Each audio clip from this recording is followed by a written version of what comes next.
All right, so basically my talk today is about sonogram guided birth, or the use of ultrasound in labor and delivery.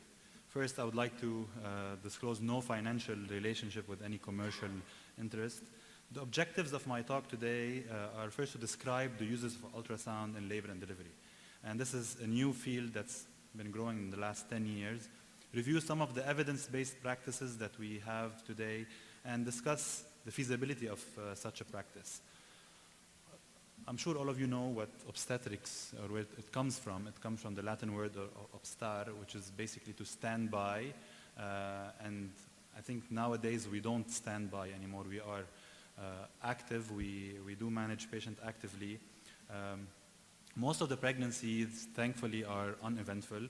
However, 15% of them do develop complications, and this requires a skilled obstetrician or a skilled laborer to take care of these women, because labor is the time of the highest complications.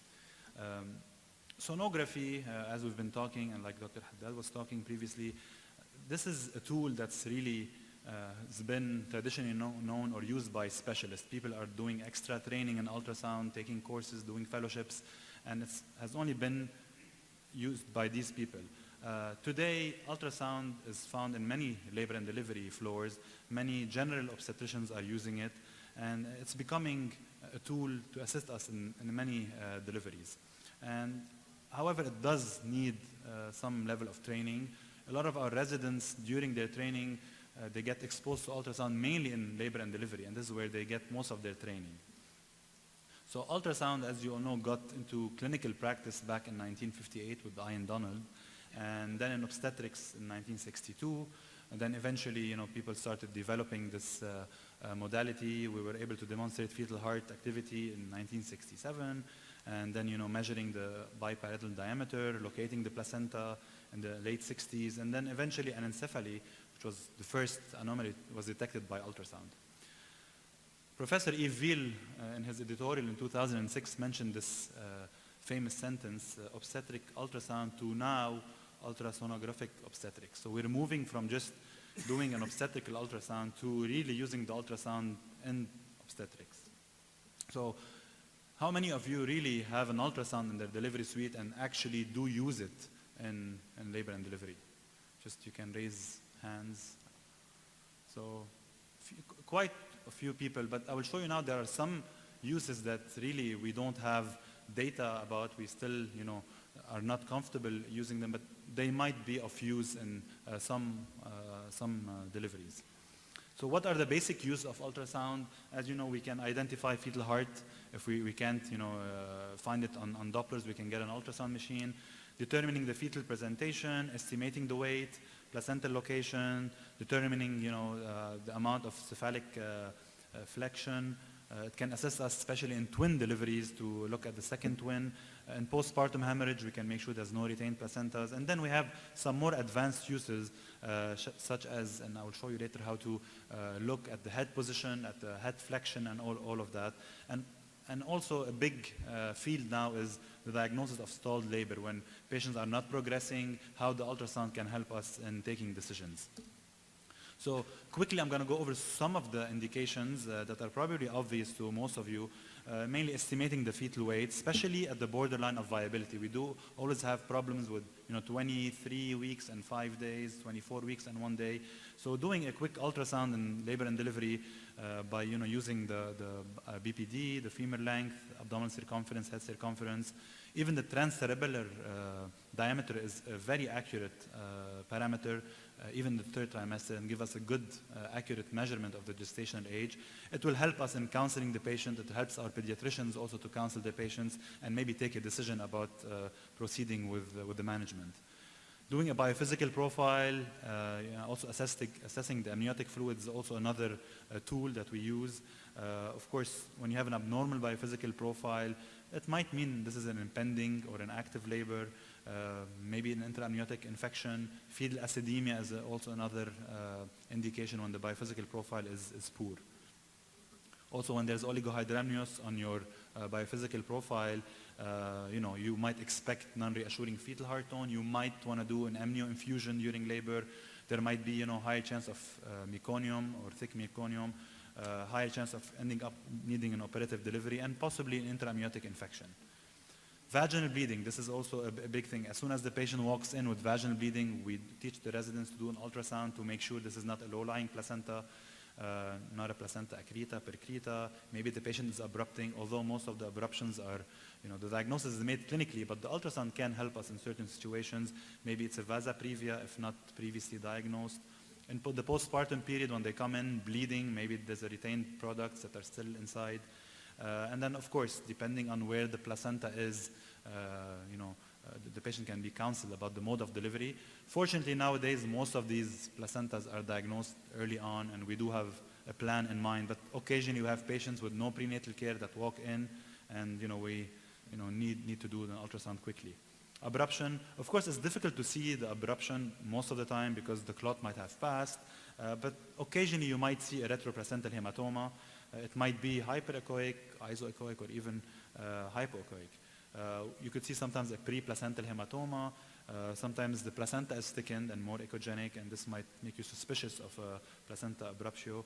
And then sometimes there are marginal collections next to your placenta, and it can make you, think about this diagnosis. These are some pictures. I'm sure a lot of you have seen them. You can see up here like a retroplacental clot. This is a completely, separated placenta, and then same thing in the next two pictures. So it could help us in these situations, but again, abruption is usually a clinical diagnosis, but the ultrasound can be useful in these situations. For twin deliveries, nowadays, I don't think anybody would deliver twins vaginally without the use of an ultrasound in order to check the second fetus, especially if you're not trained in doing breech extractions. A lot of young obstetricians are not trained to do second twin breech extractions and might end up doing C-sections on these patients. But having an ultrasound handy, portable, next to us is extremely important in delivery of twins. And PPROM, also in PPROM, it's part of the evaluation, the workup of somebody in PPROM. Because when you have oligohydramnios or absolutely no fluid around this baby, you have a higher chance of delivering earlier, higher chance of chorioamnionitis. Also, sometimes it will help you rule out PPROM. If you don't have availability of other modalities, if your AFI is normal and it doesn't change over the next few hours, this is unlikely to be a rupture of membranes. So it does have a role in these situations. For threatened abortions, threatened preterm labor, it can help you differentiate between false and true labor. Of course, in addition to maybe fetal fibronectin, which will improve its sensitivity, but ultrasound by itself, a transvaginal ultrasound will help you measure the cervical length. And then, of course, if your cervix is long, is more than 3 centimeters, you are pretty reassured that this is not preterm labor. However, if your cervical length is less than 1.5, you might have a 50-50 chance of having a delivery, so you might want to keep the patient in-house, observe the patient. When it's between 1.5 and 3, it's not very predictive. And you might add fetal fibronectin to this, and you can improve your triaging of these patients. Also, by doing an ultrasound on these preterm labor patients, you can look at other things. Maybe you might see some sludge behind your cervix, and this might mean an infection, impending infection. Check your placenta, check your cord insertion. You haven't done this previously.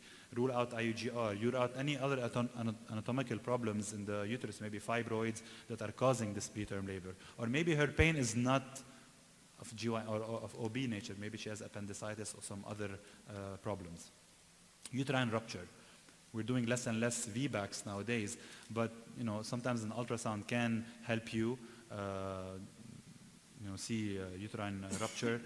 You can measure the lower uterine segment, and if it's greater than 3.5 millimeters, it's pretty reassuring in somebody with a previous cesarean section.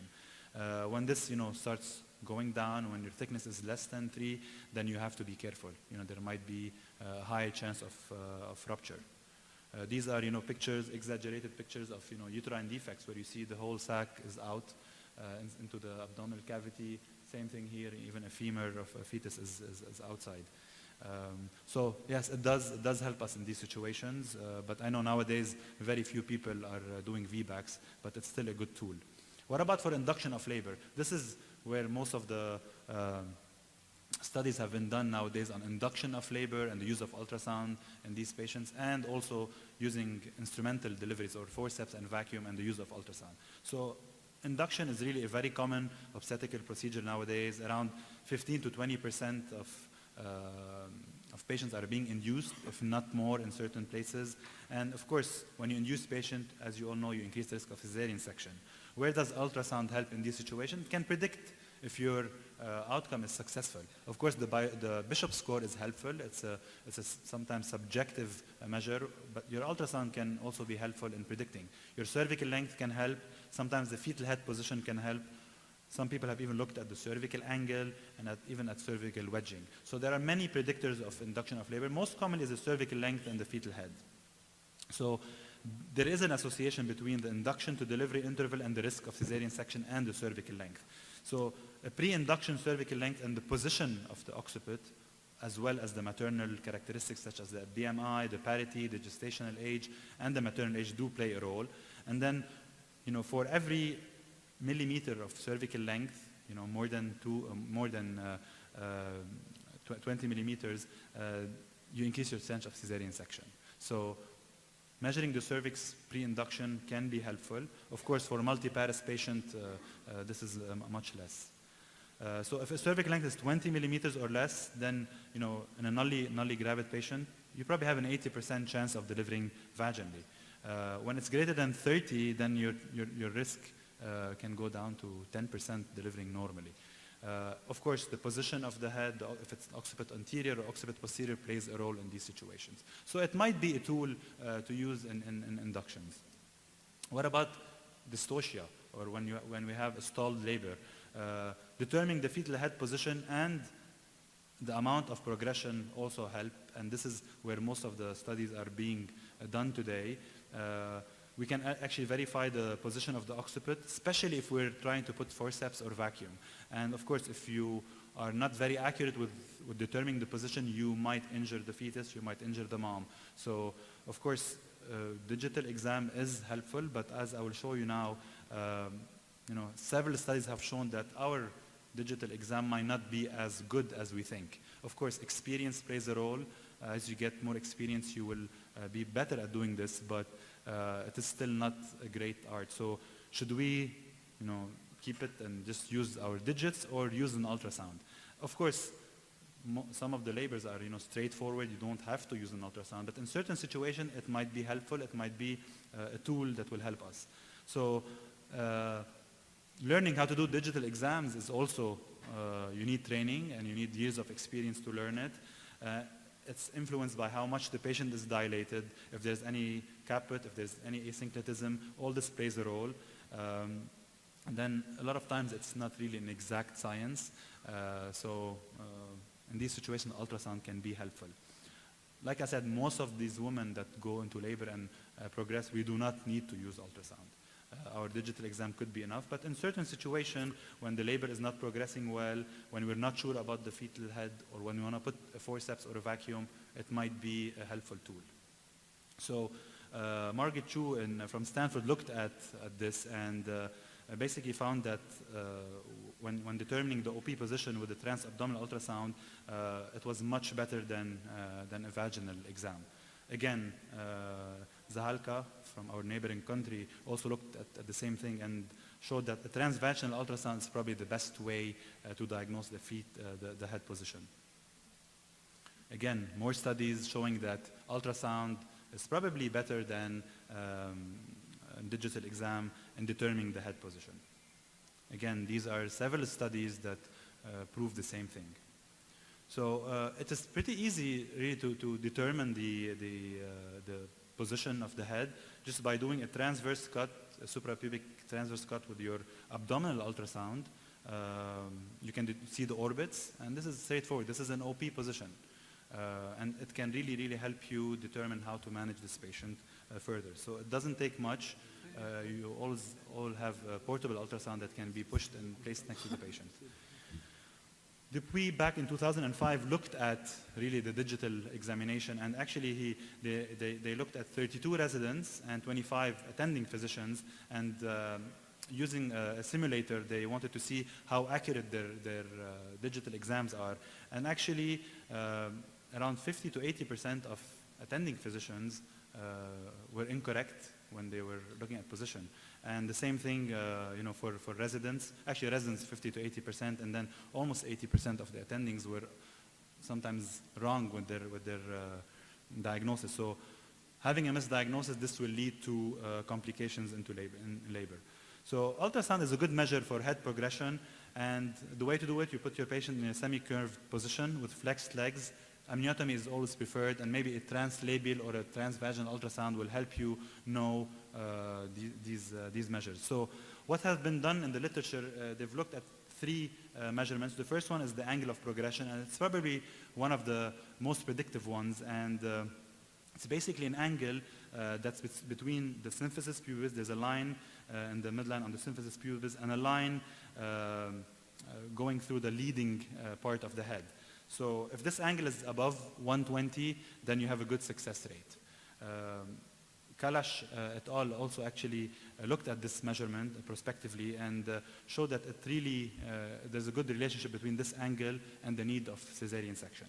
So when your angle is above 120, your probability of having an easy or a successful spontaneous vaginal delivery or an operative delivery goes up to 90%. And the same thing, Barbera looked at also 88 patients and showed the same thing.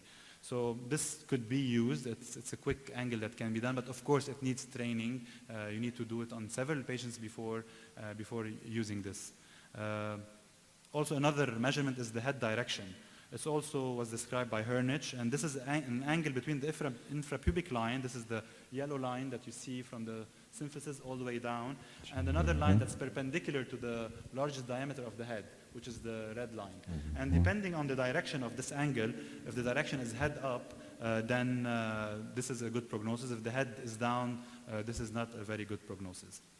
Also the progression distance, this is another parameter that will help you locate. This is the distance between this yellow line, the infraposterior line from the symphysis, and another line into the border of the skull.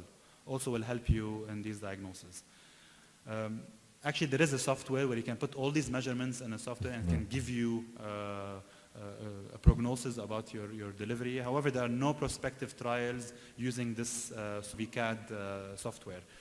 And probably out of these three measurements, the angle of progression is probably the most reliable one and the most reproducible one. Okay, for instrumental deliveries, I'm going to finish up with this topic. Basically, recently we've also looked at using the ultrasound before putting any instrument or before using a vacuum or a forceps. And Wong published a study in 2007. They looked at 50 patients, randomized them, and looked at the distance between the center of your chignon, where you placed your vacuum, and the flexion point. The flexion point is where your vacuum should be, and they looked at the distance between this flexion point and where you put your vacuum. And they noticed when you've used your ultrasound, you're closer to the flexion point, which means your success will be better and the morbidity will be less to the baby when you put it in the right place. Same thing, Ramphal looked at a study, this was recent in 2014 in the British Journal. Again, same idea. When using an ultrasound, you are less incorrect in placing these instruments. So this will help us do better forceps, better vacuum deliveries. And now there's a study going on in the University of Bologna in Italy, looking at the failure rate of vacuum when using sonogram versus no sonogram. This study started in 2013. We'll hopefully have the results in the next year. So my take-home message is ultrasound is nowadays not only for specialists. It can be used by obstetrician in labor and delivery. Of course, we need proper training. It is a complementary tool, although it does not replace our clinical skills, but it can be an ancillary tool. It is definitely easier to determine the position of the baby, like I showed you, with an ultrasound versus a digital examination. And it might be fun to always compare your digital exam to an ultrasound. And this will train residents to better assess patients. The fetal head position should always be assessed transabdominally, like I showed you, but the descent or the engagement of the head is better evaluated transvaginally or translabially. And the angle of progression that I described is probably the most useful. As far as the future, I think it is a great tool to have in our labor and deliveries. I hope all hospitals will provide physicians with these ultrasound machines. They are portable, they are small, and they can be placed in every room. Physicians should have proper training, and this should start from residency on. And all these indications I talked about, really, we still don't have data. These are not validated data. We still need more studies in order to be able to standardize and these methods and standardize these data. I think at the end, this machine, this ultrasound machine, should always be nearby this laboring bed, because I think it's a great tool. I hope one day we will have courses that help physicians just do ultrasounds in labor and delivery. Thank you for your attention.